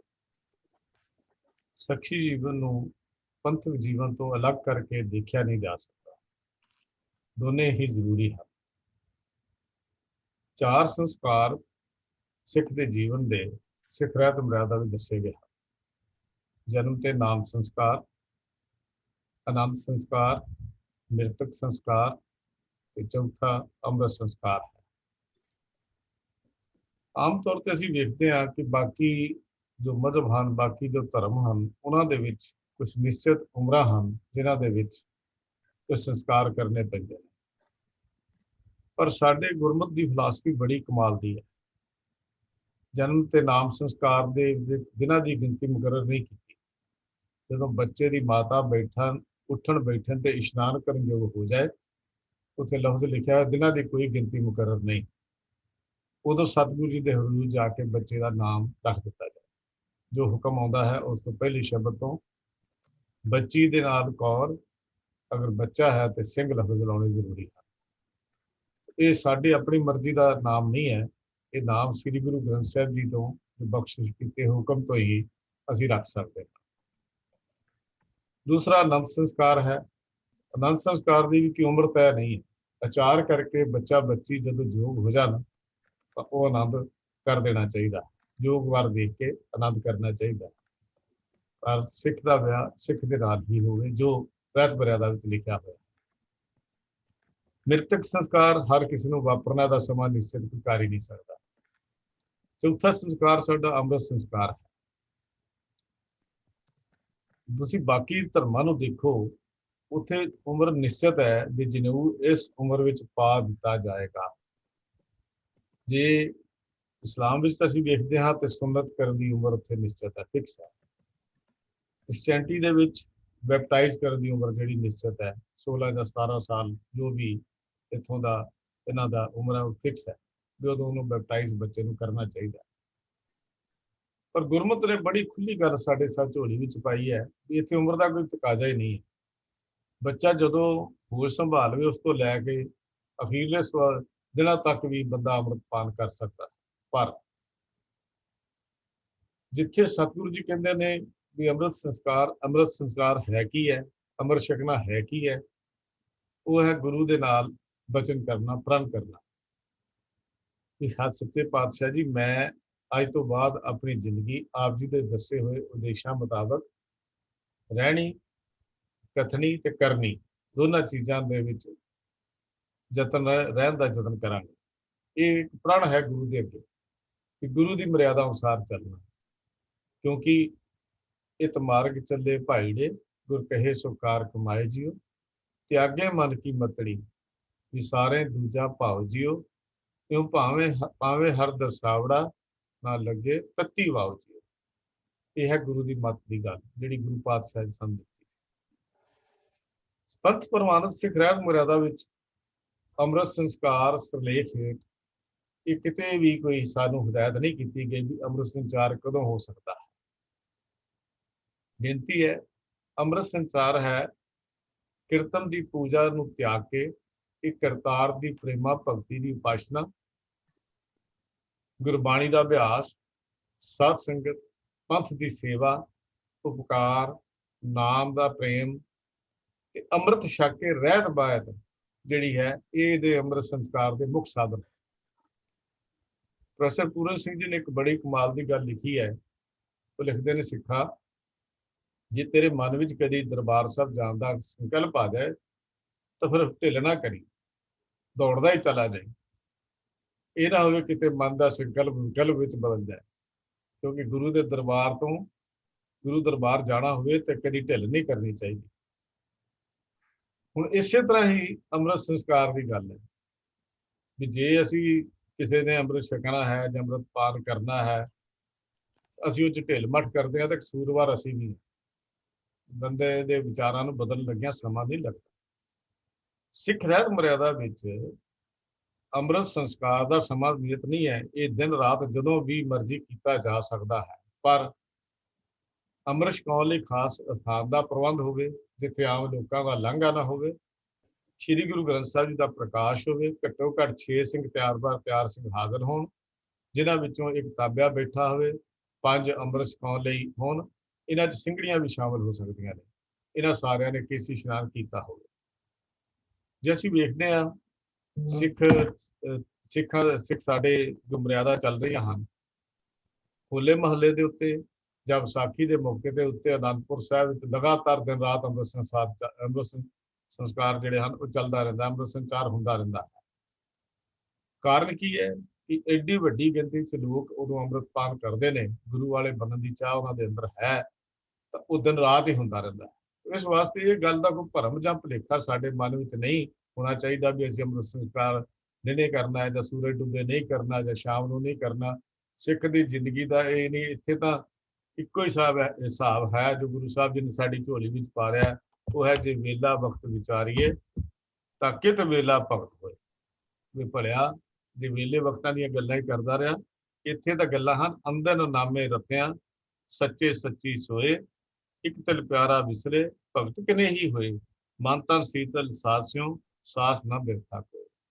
ਤਾਂ ਇਹ ਗੁਰਮਤਿ ਦੀ ਫਿਲਾਸਫੀ ਹੈ ਵੀ ਤੂੰ ਹਰ ਵੇਲੇ ਅੱਠੇ ਪੈਰ ਇੱਕ ਤੇ ਲਵੇ, ਮੰਨਣ ਹੁਕਮ ਪਾਰ ਦੀ ਗੱਲ ਵਿੱਚ ਵਿਚਰਦਾ ਰਹਿ ਤੇ ਅੱਠੇ ਪੈਰ ਗੁਰੂ ਦੀ ਯਾਦ ਵਿੱਚ ਜੁੜ। ਅੰਮ੍ਰਿਤ ਛਕਾਉਣ ਲੱਗਿਆਂ ਵੀ ਇਸ ਗੱਲ ਦਾ ਭਰਮ ਨਹੀਂ ਹੈ ਕਿ ਇਹ ਦਿਨ ਜਾਂ ਰਾਤ ਦਾ ਸਮਾਂ ਕੋਈ ਨਿਸ਼ਚਿਤ ਕੀਤਾ ਗਿਆ ਹੈ। ਜਦੋਂ ਵੀ ਅਵੇਲੇਬਿਲਿਟੀ ਹੋਵੇ, ਅੰਮ੍ਰਿਤ ਪਾਨ ਕਰਨ ਵਾਲਾ ਤਿਆਰ ਹੋਵੇ, ਅੰਮ੍ਰਿਤ ਅਬਲਾਖੀ ਜਿਹੜੇ ਹਨ ਜੋ ਤਿਆਰ ਹੋਣ, ਤਾਂ 5 ਪਿਆਰੇ ਉਹਨਾਂ ਨੂੰ ਅੰਮ੍ਰਿਤ ਦਾ ਦੇ ਸਕਦੇ ਹਨ। ਵਾਹਿਗੁਰੂ ਜੀ ਕਾ ਖਾਲਸਾ, ਵਾਹਿਗੁਰੂ ਜੀ ਕੀ ਫਤਿਹ। ਅੰਮ੍ਰਿਤ ਛਕਾਉਣ ਲਈ ਕੋਈ ਨਿਯਤ ਸਮਾਂ ਨਹੀਂ ਹੈ, ਕਿਸੇ ਨਾਲ ਵੀ ਕੀਤਾ ਜਾਏ ਉਹ ਚੰਗੀ ਗੱਲ ਹੈ। ਤੋ ਦੂਸਰੀ ਗੱਲ ਜਿਹੜੀ ਵੀਰ ਜੀ ਨੇ ਕਹੀ ਵੀ ਕੋਈ ਵੀ ਨੇਕ ਕੰਮ ਕਰਨਾ ਹੋਵੇ ਤਾਂ ਉਹਦੇ ਲਈ ਸਾਨੂੰ ਉਹਨੂੰ ਅੱਗੇ ਨਹੀਂ ਪਾਉਣਾ ਚਾਹੀਦਾ। ਸੰਸਕ੍ਰਿਤ ਦੀ ਸ਼ਲੋਕਾਂ 'ਚ ਵੀ ਗੁਰੂ ਅਰਜਨ ਸਾਹਿਬ ਜੀ ਦਾ ਫਰਮਾਨ ਹੈ ਕਿ ਨ ਬਲਮ ਧਰਮੰ ਬਲਮ ਪਾਪੰ, ਮਾੜਾ ਕੰਮ ਕਰਨਾ ਤੇ ਕਹੋ ਜੀ ਹੁਣ ਨਹੀਂ ਕਰਦੇ, ਚਲੋ ਕੱਲ ਕਰ ਲਾਂਗੇ, ਪੁੱਟ ਆਫ ਕਰ ਦਿਓ, ਕਿਉਂਕਿ ਕਈ ਵਾਰੀ ਪੁੱਟ ਆਫ ਕਰਨ ਨਾਲ ਚੀਜ਼ ਰਹਿ ਹੀ ਜਾਂਦੀ। ਪਰ ਜੇ ਚੰਗੇ ਕੰਮ ਨੂੰ ਪੁੱਟ ਆਫ ਕਰਾਂਗੇ ਤੇ ਇਹ ਲਾਗੂ ਉੱਥੇ ਵੀ ਹੋਏਗਾ ਕਿ ਮੁੜ ਕੇ ਰਹਿ ਹੀ ਜਾਏ, ਕਹੀ ਚਲੋ ਜੀ ਅਗਲੇ ਸਾਲ ਛਕਾਂਗੇ ਅੰਮ੍ਰਿਤ, ਤੇ ਅਗਲੇ ਸਾਲ ਤੱਕ ਪਤਾ ਨਹੀਂ ਕੀ ਭਾਣਾ ਵਰਤ ਜਾ। ਤੋ ਇਸ ਕਰਕੇ ਇਹ ਬਾਕੀ ਜਿੱਥੋਂ ਤੱਕ ਠੀਕ ਹੈ, ਬਿਲਕੁਲ ਦਰੁਸਤ ਹੈ ਕਿ ਕੋਈ ਵਹਿਮ ਨਹੀਂ ਹੈ ਵੀ ਕਿਸ ਵੇਲੇ ਕਰ। ਹਾਂ ਉਂਝ ਮੈਂ ਕਹਿਣਾ ਵੀ ਬਾਕੀ ਜਿਹੜੇ ਬਹੁਤੇ ਕੰਮ ਆਪਾਂ ਕਰ ਰਹੇ ਹਾਂ ਜੀ, ਤੇ ਜੇ ਅੰਮ੍ਰਿਤ ਵੇਲੇ ਕੀਤੇ ਜਾਣ ਤਾਂ ਜ਼ਿਆਦਾ ਵਧੀਆ ਹੁੰਦਾ, ਕਿਉਂਕਿ ਅੰਮ੍ਰਿਤ ਵੇਲੇ ਬੰਦਾ ਤਰੋ ਤਾਜ਼ਾ ਹੁੰਦਾ, ਸਾਰੀ ਪਹਿਲੀ ਥਕਾਵਟ ਉਤਰੀ ਹੁੰਦੀ ਹੈ, ਔਰ ਸਾਡਾ ਦਿਮਾਗ ਤਾਜ਼ਾ ਹੁੰਦਾ ਹੈ, ਸਾਡਾ ਤਨ ਤੇ ਮਨ ਦੋਨੋਂ ਤਾਜ਼ਾ ਹੁੰਦਾ। ਸ਼ਾਮ ਪੈਂਦੇ ਤੱਕ ਮੇਰੇ ਵਰਗੇ ਬਤਰੇ ਦੇ ਤੇ ਵੈਸੇ ਹੀ ਫਿਊਜ਼ ਉੱਡਿਆ ਹੁੰਦਾ। ਤੇ ਇਸ ਕਰਕੇ ਇਹ ਅੰਮ੍ਰਿਤ ਵੇਲੇ ਦੀ ਲਾਭ ਜ਼ਰੂਰ ਹੈ, ਜਿਹੜਾ ਹੁਣ ਅਸੀਂ ਅੱਗੋਂ ਆਮ ਜ਼ਿੰਦਗੀ ਵਿੱਚ ਉਹਨੂੰ ਆਪਾਂ ਕੱਟ ਕਰ। ਤੋ ਵੀਰ ਹਰਜੀਤ ਸਿੰਘ ਜੀ, ਆਪ ਜੀ ਦਾ ਬਹੁਤ ਬਹੁਤ ਧੰਨਵਾਦ ਹੈ। ਤੋ ਸਾਧ ਸੰਗਤ ਜੀ, ਸਮਾਂ ਹੋ ਗਿਆ ਤੇ ਮੈਂ ਬੇਨਤੀ ਕਰਦੇ ਹਾਂ ਵੀ ਜਿਹੜੇ ਇੱਕ ਨੌਜਵਾਨ ਅੱਜ ਜਲੰਧਰ ਤੋਂ ਨਵਾਂ ਜੁੜਿਆ, ਗੁਰਸ਼ਹਿਜ਼ਾਦ ਸਿੰਘ, ਮੈਂ ਉਹਨੂੰ ਬੇਨਤੀ ਕਰਾਂ ਵੀ ਅਨਮਿਊਟ ਕਰਕੇ ਸੰਗਤ ਨਾਲ ਫਤਿਹ ਸਾਂਝੀ ਕਰ। ਗੁਰਸ਼ਹਿਜ਼ਾਦ ਸਿੰਘ।